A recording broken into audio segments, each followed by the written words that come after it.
ago, we talked about Adam and Eve and how God created the heavens and the earth out of nothing. And after he created Adam and Eve, they had children, and then Noah came, and the world was destroyed by floodwaters. And after that happened, several hundred years passed, and then there was a man born named Abraham. Abraham was a very good man, but he was born to a father who worshipped idols. Now, if you don't know what an idolater is, that's somebody that worships idols, and that's a block of wood. And people think that it's God, and so they bow down to it. Silliness. Ugh. Now, are we supposed to worship idols? I don't think so. So silly. And what Abraham was different than the rest of his family. He grew up in that environment, but he didn't worship idols. And God took notice of that. And so one day he came to Abraham and he said, Abraham! You know, as they always do whenever God talks, you listen. And God told Abraham, he says, I want you to get out from among your family, and I want you to go to a faraway land. And it's the land of Canaan. And in the land of Canaan, God says that he's going to make his descendants as many as the stars of the sky and the sand of the seashore. He's going to have so many kids. And at the time that God tells him this, he's already kind of an older man, but that's okay. And so he gets out from among his family members, and he puts on his turban. And so they get off on their way, and they leave Terah and the rest of his family. And they ride along through Canaan, and they finally get to Canaan, and they settle down. But just like Joseph and his brothers, when there was a famine in the land, and they went to Egypt, Abraham and his beautiful wife, Sarah, they go to Egypt so they don't starve to death. I mean, people are just starving to death, man. And so they get down to Main Street, Egypt, and they're walking through there, and the Bible says that Sarah was a beautiful woman, like I said before. And there were guys on the street going, ow! And they were saying all sorts of things that Sarah trying to get her attention. And my word, it's in front of Abraham. Now, they go to where they're going to stay the night. And Abraham and Sarah, they're listening to all this hoopla. And they're thinking, if Pharaoh sees my wife Sarah, he's going to want to take her for himself and kill me.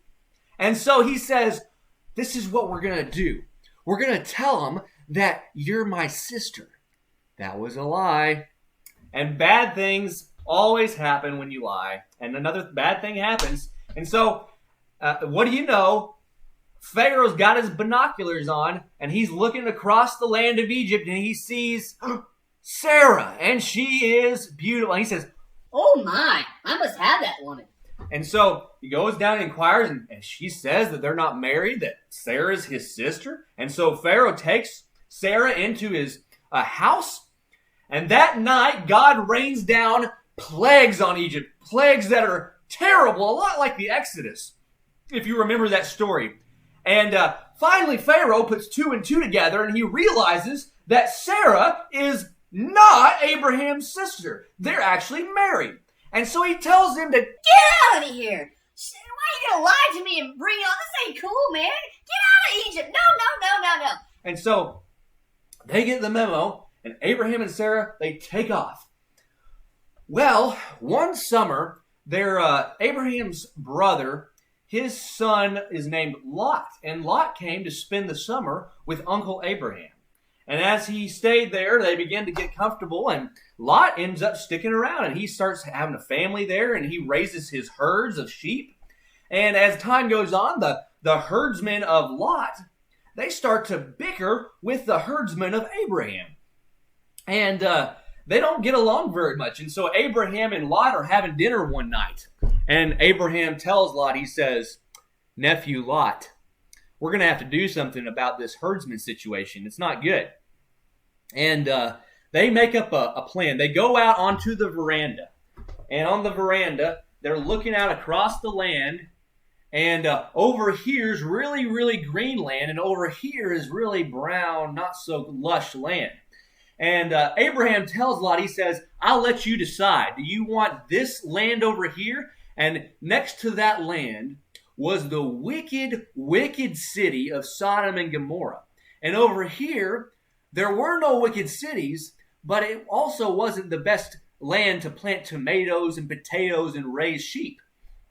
And so Abraham's looking at this green pasture over here, and he's looking at that brown pasture over there, and he tells Uncle Lot, he says, well, he tells Uncle Abraham, if you're going to let me choose, then I'm going to choose this green pasture over here near Sodom and Gomorrah.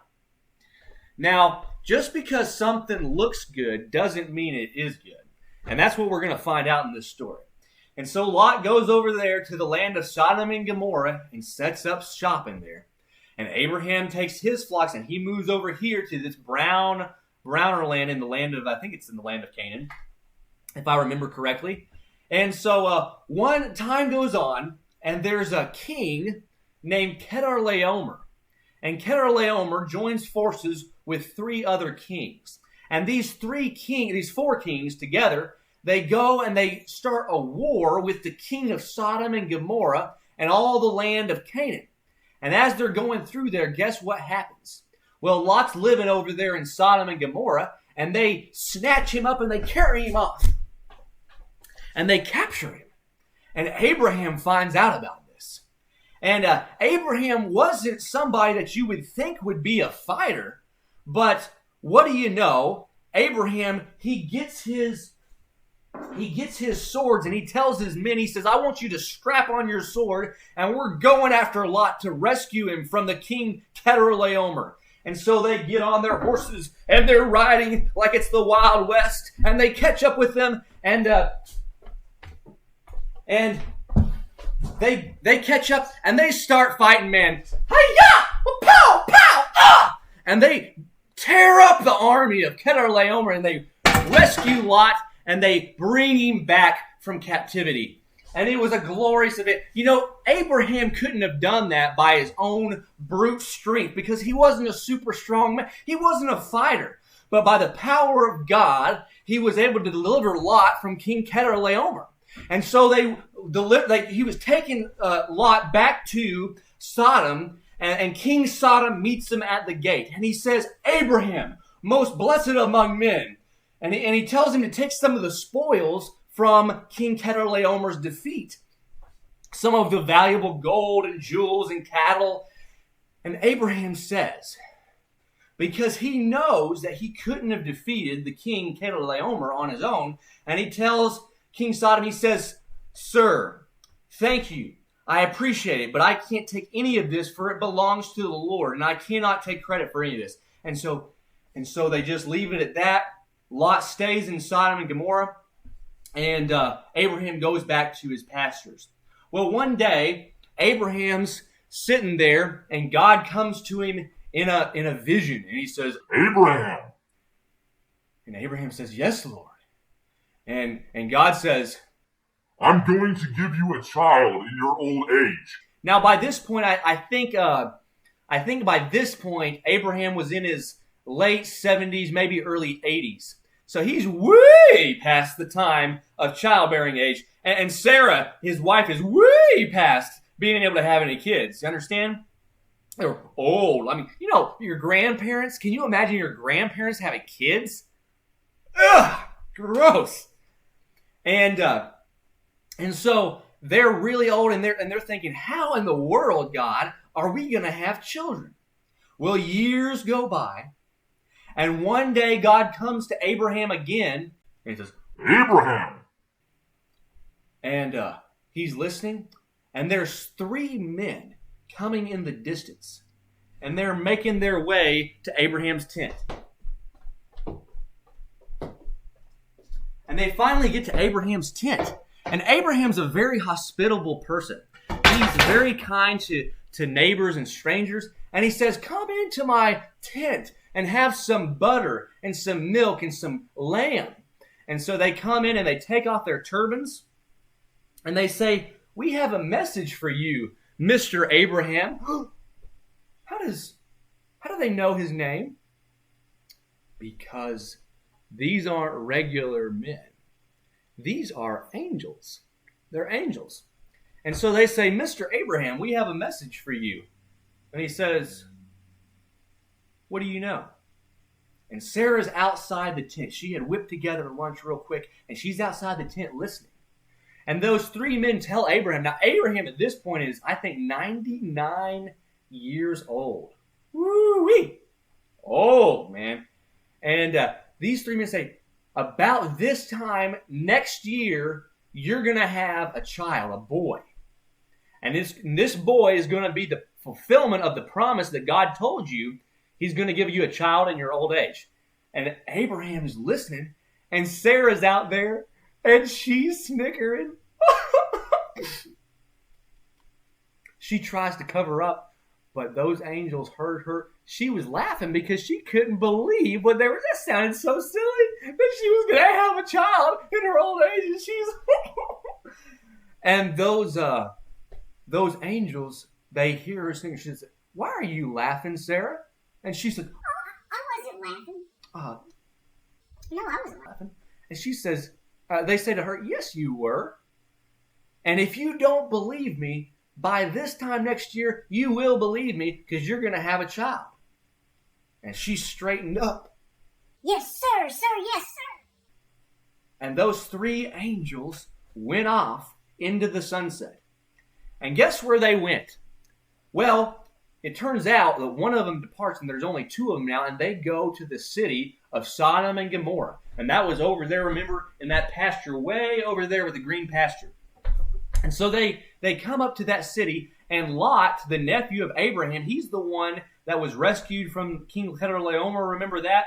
And he's a judge in the city of Sodom. And so every day, he takes up a seat right at the gate, and people come to him, and he settles affairs of law. And so these men come up to the gate, and Lot sees them coming, and he starts to make plans to have these guys stay the night. But the reason these guys are coming is because Sodom and Gomorrah is a very bad place. Very bad. A lot of wickedness has been going on in Sodom and Gomorrah, and God has heard the wickedness, and He can't stand sin, and it's made him, he's had it up to here, man, and he ain't having it no more, and he's going to destroy the city of Sodom and Gomorrah. And so God sends these two angels to Lot to rescue him, but Lot doesn't realize all this. And so he just invites these men in for dinner, but he doesn't realize while they're there. Now, cut scene, that's taking place in Sodom and Gomorrah, and Abraham's back over here in Canaan. Well, God comes to Abraham, and he had been debating, it says, in Genesis, I think around 18, should I tell Abraham my plans? God says to himself, the Father, the Son, and the Holy Spirit. And the three-person Godhead decides, yes, we're going to tell Abraham what's going to go on at Sodom and Gomorrah. And so he comes to Abraham and says, Abraham! And Abraham says, yes, Lord. Of course, he's an old man. Maybe we should say, yes, Lord. And God says, I'm going to destroy Sodom and Gomorrah this week. And Abraham remembers that's where Lot is. And he says, but God, if you destroy that, you're going to destroy Lot. Would you destroy the city if there were 50 people there who are faithful to you? And God listens to Abraham's plea on their behalf, and he says, I will not surely destroy the city for 50 faithful people. And then Abraham says, Lord, who am I but dust? But please, delight to listen to me one more time. Would you destroy the city for 45 faithful people? And God says, I will not destroy the city for 45 faithful people. And then he starts thinking, Lot and his two daughters and Lot's wife and those two daughters' husbands, that adds up to, with their kids, about 10 people. And so he starts thinking, we got to have another conversation, God. And so he calls up to God and he says, God, would you destroy the city for 20 people faithful to you? And God said, and he goes all the way down to 10 righteous people. Will you destroy the city for 10 righteous people? God, please. And God says, I will not destroy the city if there are 10 righteous people. And Abraham says, that's all I ask. And he goes on his way, and he starts praying. Now we cut scene back to Sodom and Gomorrah, where the two angels have been eating dinner at the house of Lot. And these two angels, they are sitting there at dinner and they tell Lot, they said, "We are here as messengers of the Lord." And Lot, he said, "What did you say?" He said, "We are here from God. And we've come to deliver a message to you." And Lot says, "Tell me." And they tell him all about how God is fed up with Sodom and Gomorrah, and he's going to rain down fire and brimstone to destroy the city the next day. And as they're talking about all this, Sodom and Gomorrah was so wicked, a bunch of those men surround the house. And of course it's locked, but they surround the house and they start beating on the door. "Open up! Open up!" And Lot says, "Who is it?" And they say, "Open up! We want those two men that are in there worshiping you so that we can have relations with them." I'm not going to tell you what that is. If you want to know what that means, you'll have to ask your parents. And Lot says, and he's talking through the door, he says, "Please, you can't do this. This is not right. Well, please." And they keep on knocking on the door. "Open up! We want to have those men." And Lot finally says, "Please, don't take the men, but I have two daughters. Take them and do whatever you please."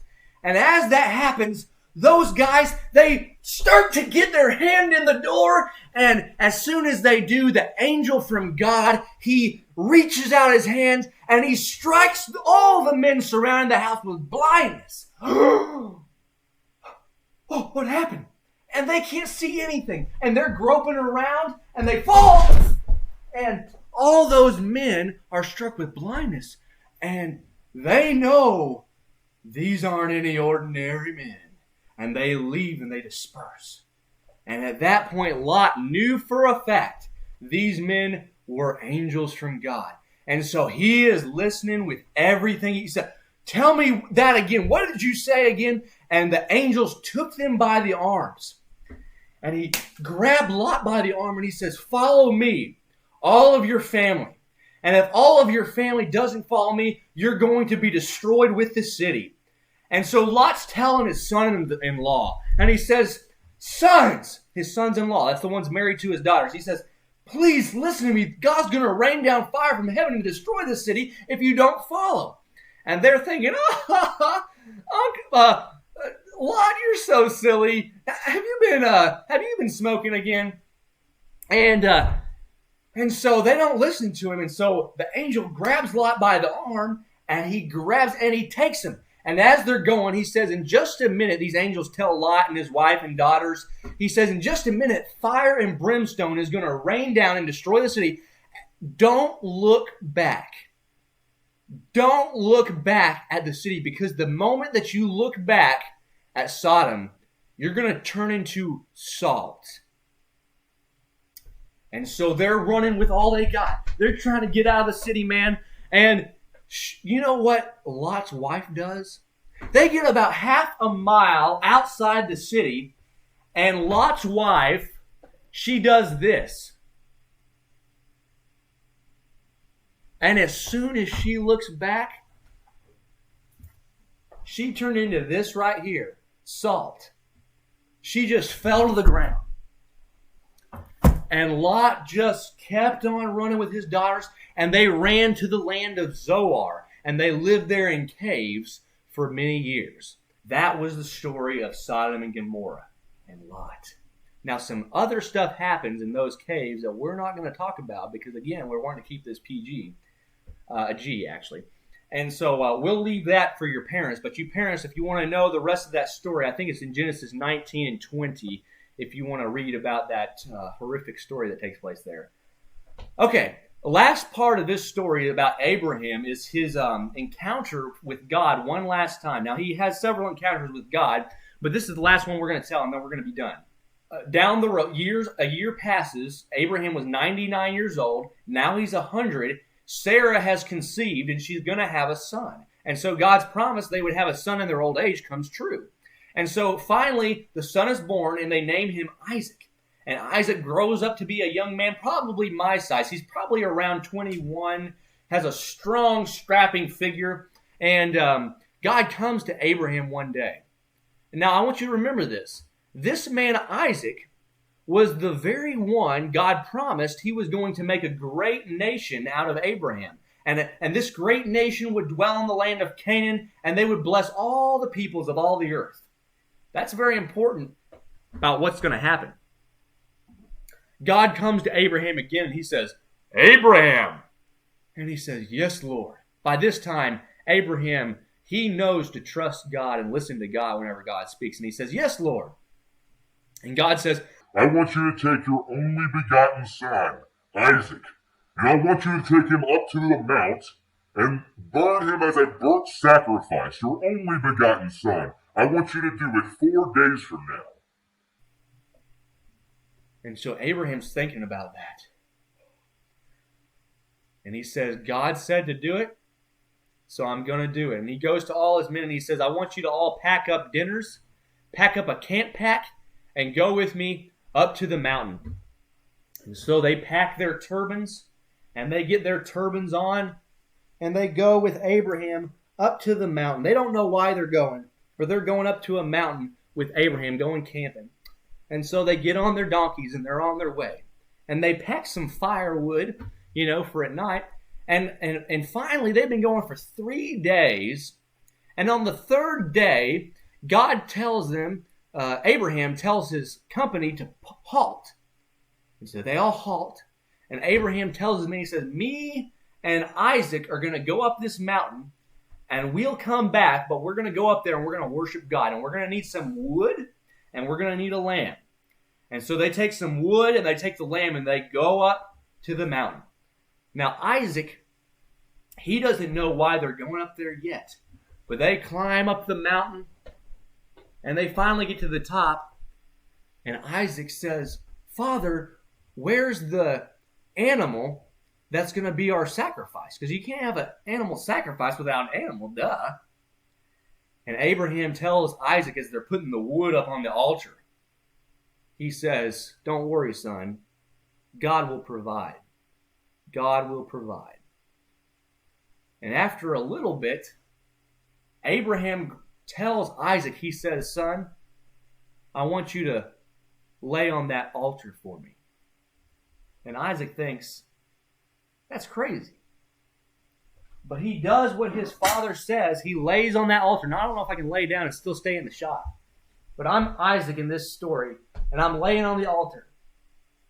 And it comes time that Abraham's supposed to kill Isaac.